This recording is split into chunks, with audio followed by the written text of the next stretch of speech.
Alright everybody, what's going on? It's Thundershot, and I am here today with Rhyme Style. What up? And today what we're going to be talking about is can Dragon Ball Xenoverse, or can Dragon Ball in general, ever really get a game that is going to be super competitive? Now Xenoverse, obviously, if you're looking for mega competitiveness, especially from Battle of Z, was a step in the right direction, but it wasn't exactly something you would consider an ultra or a mega competitive game, something that you would see at like EVO or a top tournament tier thing or anything like that, for example. Rhyme Style, do you have any thoughts?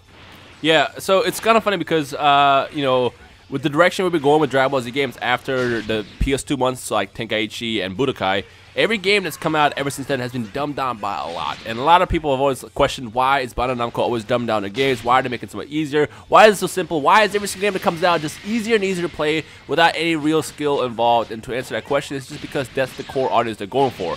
Dragon Ball Z games are not ever meant to be the kind of game that, you know, you can get really good at, which I know there's a lot of people in Budokai 3 and Tenkaichi 3 that will claim that they're amazing at, and, you know, everybody has probably that one friend that's really good at it. However, with the games that have been coming out after that, it's just everything's been just aimed at a general audience just because they're trying to sell games, you know?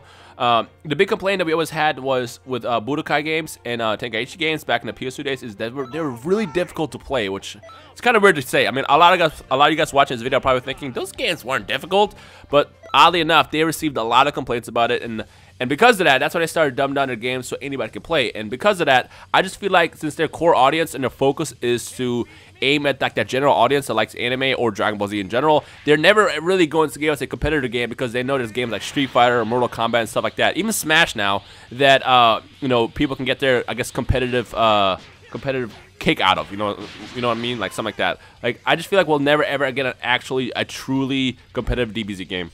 I think it's kind of iffy right now because for the most part I was looking up things in the genre before we started this commentary. 3D fighters as a whole, especially like competitive 3D fighters, are almost gone right now. So it's really weird to think that like Xenoverse would have to almost make that niche. It's kind of strange because like I'm looking at EVO's on right now, which is really good timing for this video. But all the fighters right now that are super competitive are 2D, and I think that's something that I don't want to say handicaps the way Xenoverse is going. And I understand what you're saying about Budokai Tenkaichi 3. People said the game was too hard and they dumbed it down. We wound up with Raging Blast 1 and 2 the way that they were and whatnot. But I think Xenoverse is almost an entirely different style game in general. And I guess my stance on it is with Xenoverse and with almost for sure Xenoverse 2 probably being the next. I mean, they're going to do a follow-up to Xenoverse with the Xenoverse 2S game. I think Xenoverse was a step in the right direction. So I guess my stance overall is going to say, like, I can't say that the next one won't be competitive. I can't say that we won't get a super competitive one because even Smash Bros. Right now, you mentioned, while Dragon Ball as a whole tailors to a very large audience and they want that to be open to everyone. Therefore, they kind of dumb down the fighting. They make it a little bit easier so kids or people new to games who just like Dragon Ball can play it.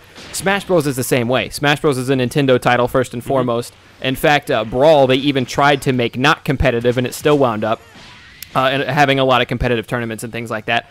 So I think it's possible that you can make a game that's open to everyone but can also get really competitive, and I think Xenoverse will have to Xenoverse 2 hopefully will take a step in that direction. Right. But I think one main thing that you're going to have to do is you're going to have to make custom characters not the main focus, and that's going to be really hard considering how Xenoverse 1 went. It's funny you're bringing that up because that's the exact point I was going to bring up now. So in the past like month, I've only been playing with regular characters, and it's been a lot more fun just because you don't just build that monster, you don't just build that tank, and then everybody online isn't used to the same fight style. So with me playing with regular characters very often, I usually always play on random.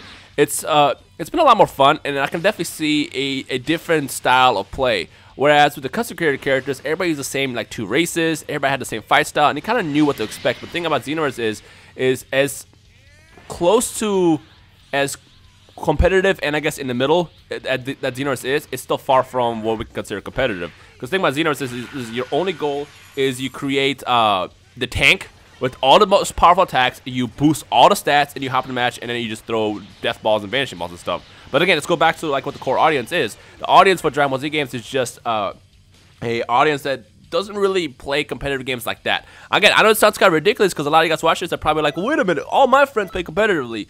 This is true, but also you gotta realize that this game sold over 2.5 million copies, and I mean, even if you go online in matches, most of the matches you run into are just people spamming. That's because people either just picked up the game or they don't really want to play in a competitive manner. They just want to hop in and throw death balls and all that stuff until they win the match. Now, let us clarify real quick. We're not saying people can't be good at Xenoverse. We're not saying Xenoverse is a no-skill game. It's definitely up there competitively. I don't want to take anything away from guys like Virgo and Sim and JRZ who are really fucking good at the game. But we did want to point out that a lot of that comes down to how well they can make the build on top of being able to play the game, and that's custom characters is kind of something that Anyway, continue. I just feel like Xenoverse is a step in the right direction, but it's still far from it. So if Xenoverse 2 was to kind of make it more competitive-esque, I wonder how the community would overall react, because I feel like there will still be that one thing that will cause that will take away the competitiveness of Xenoverse 2. So, for example, again, custom created characters is kind of the only thing that's kind of keeping Xenoverse from being a competitive game. Because again, it's really easy to create a Kaioken build or a super key build and just win matches, and that's not really competitive to me.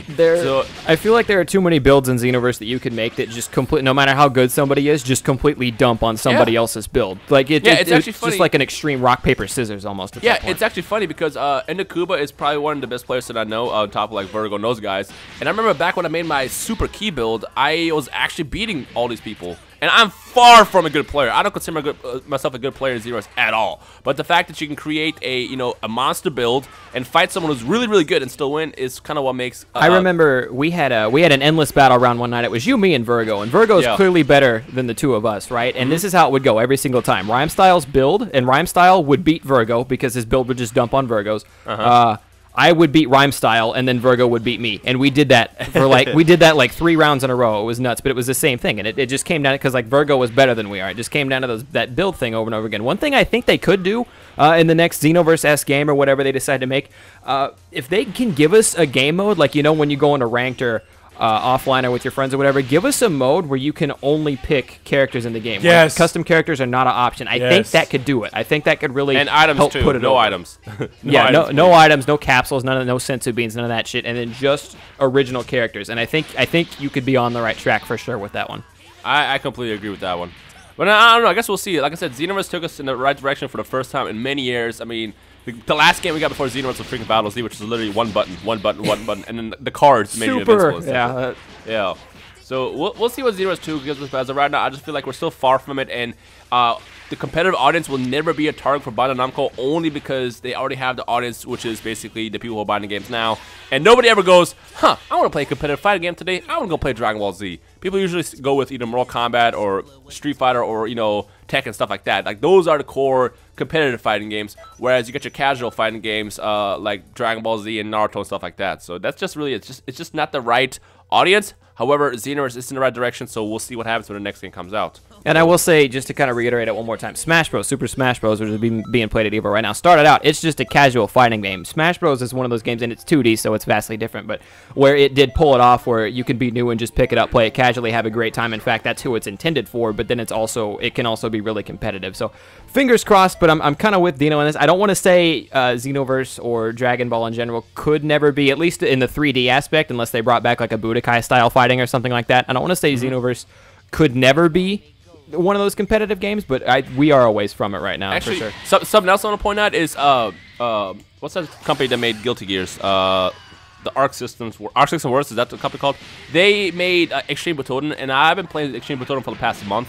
And it's funny because up until the game was announced, I thought Extreme Butoden was going to be literally Guilty Gears with Dragon Ball Z reskin, but literally all they did is they made a basic Guilty Gear style game, threw some Dragon Ball Z skins into it, and kind of dumbed it down. Like, even Extreme Butoden, which does kind of have a little bit of skill factor in it, is still very much dumbed down so anybody can play, and I don't exactly see it competitive. So it's like, even when you take a game like that, it's built by a company that makes competitive games, it's still just dumbed down for the general audience. It's just how that's just the target market that's always going to be for Bandai Namco. So that's the other thing. I will say that it's pretty much what you just said. Since it's unlikely that we'll get the most competitive thing in the world because Bandai Namco doesn't want to make the most competitive thing in the world. That's not like also a part of their agenda. It would be kind of interesting to see like if they ever made like a new Budokai game to come out and back to the 2D thing. And because Dragon Ball always had its own feel for the Budokais. That would be kind of interesting. But anyways, let us know what you guys think of this whole conversation in the comment section down below. Do you not want Xenoverse to be competitive? Are you okay with it being a casual thing, runs its course, then it's done, you pick up the next game whenever it comes out? Or do you want Xenoverse to be able to go hard in the paint? Do you like the idea of custom characters being the main thing to play? Would you rather it was original characters all the time, at least if it was going to get a scene like that or anything like that? Let us know in the comment section down below. Yep, pretty much. All right. Alrighty. You got anything else you want to say? That's pretty much everything. So don't forget to leave a like right below. Check out Thundershot in the description below and vice versa and all that good stuff. And we'll see you guys in the comment section below. Peace. Peace.